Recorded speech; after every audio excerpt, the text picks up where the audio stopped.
Art styles, the hallmark of any great artist out there. If I showed you something like this, you'd say, oh, I recognize that. Now if I showed you something like this, you'd say, that's beautiful, but who made it? Now if I showed you something like this, you'd say, oh, I know where this is from. But for the good reason, or the bad? In this video, I'm going to tell you if you need a good art style, a great art style, the most amazing art style out there to be successful. And the answer is yes, you kind of do.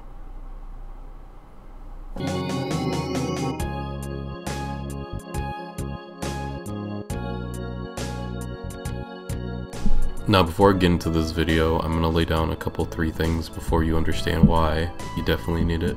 Also, I want to say I apologize if this video comes out way too shorter than it has to be, because it was super detailed in my other one, but my computer decided to just delete it all, and now I feel fucking sick. So yeah, let's get into it. First off, what you have to understand is who decides what a great art style is. Is it you, the artist who drew it? Actually, it kind of is, but not really. It actually is decided by, drumroll, the audience. Because apparently, what you say on the internet doesn't matter, but the millions of other people online have the final say. That's kind of weird, right? Anyways, the audience tends to say, oh wow, this is beautiful, I'm gonna follow you. If it's not beautiful, the audience tends to not even recognize you. Half the time it's not even your fault, half the time it's the algorithm. And yeah, that's a very great excuse because it's very true. But I'm not going to cover the algorithm right now. That's probably going to be for another video. Point is, the audience is the one that can share your art to the world or simply gatekeep you.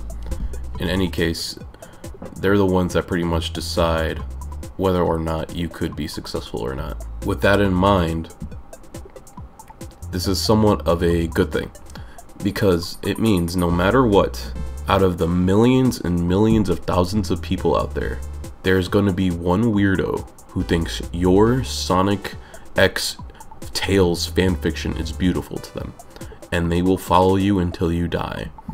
So don't feel too discouraged if a group of millions and millions of strangers don't find you attractive. There's always going to be one weirdo that does. This is both true in life, romance, and pretty much everything else, especially career. But the audience that you will attract is out there, so don't feel too discouraged on that. Now, in terms of stories, webcomics, manga, whatever you're making,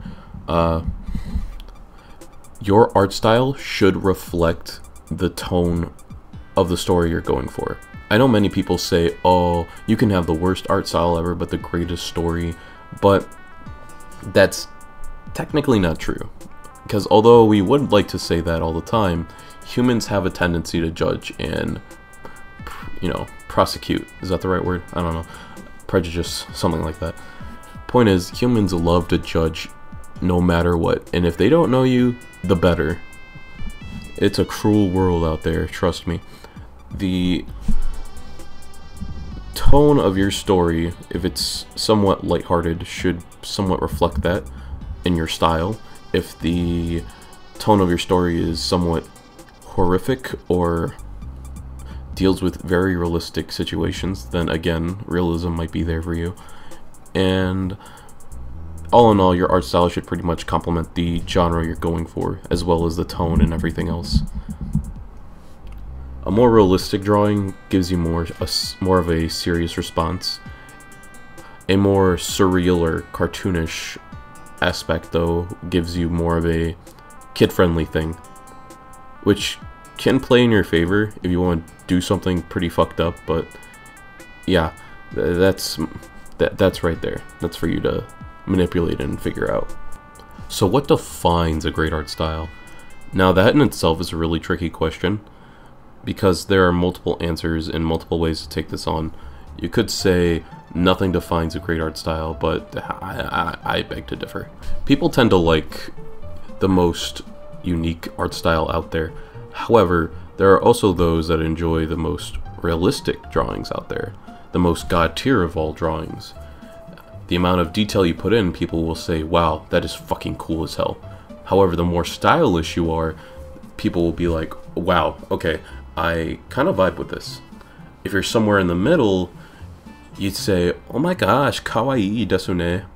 Shout out to these three artists. I really love them a lot. Again, their art styles are very amazing. Go follow them on Twitter. Point is, what defines a great art style to me is how unique it can stand on its own and how well you can recognize it.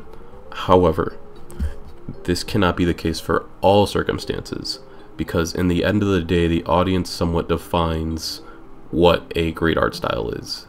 And again, the audience that finds you, and there will be an audience that finds you, will be the ones to deem how great you are.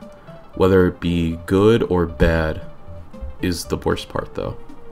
Whether they're there because they like it or because they like to dog on it, that is something you'll have to see down the line as you work on. Now you might be asking me, well, what defines a unique art style to you? Well, if I showed you these two images right here, you'd say, wow, that is pretty well drawn. And if I told you they were the same artist, you'd believe me. But they're not. They're not the same artist. They are two different other kinds of people. You see, my thing is, realism art out there is really great and is something I most likely will not be able to achieve yet, or ever. And the amount of detail they put in, I can always admire. But does it stick out? Sometimes.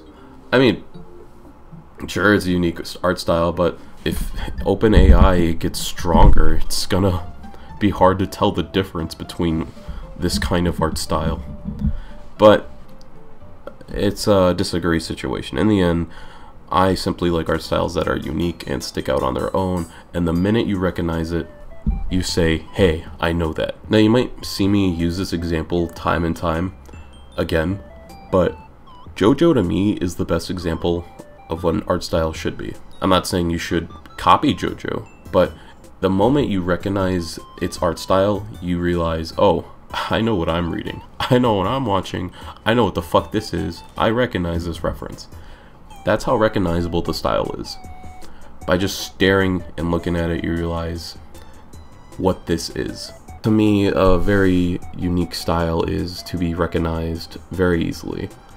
That to me is a successful style. Now to the last part of the video, which to me is the most important. Now, what defines success? That is a good question. And the best part is, this is something you can control. Not the audience, not your drawing skills, you, personally you. A couple likes on a post, that's success. A minor commission, a minor rise in commissions, that is successful. A couple million Twitter followers, very successful to you. Or just a simple, hey mom, look what I drew. Oh, that's beautiful, I'm putting that on the fridge. That to me can also be successful. In the end, success is defined by your own, by your own opinion, your own ideas, your own concept. It's not defined by anybody else but you. With that being said, that's the end of this video. If you have any more questions or anything to say, put them in the comments. Yeah, see you guys in the next video. I'm probably going to read every manga ever again, just so I can stay relevant, I suppose. Let's get to 1K. If we get to 1K, I will do something cute, I guess. Anyways, see you guys.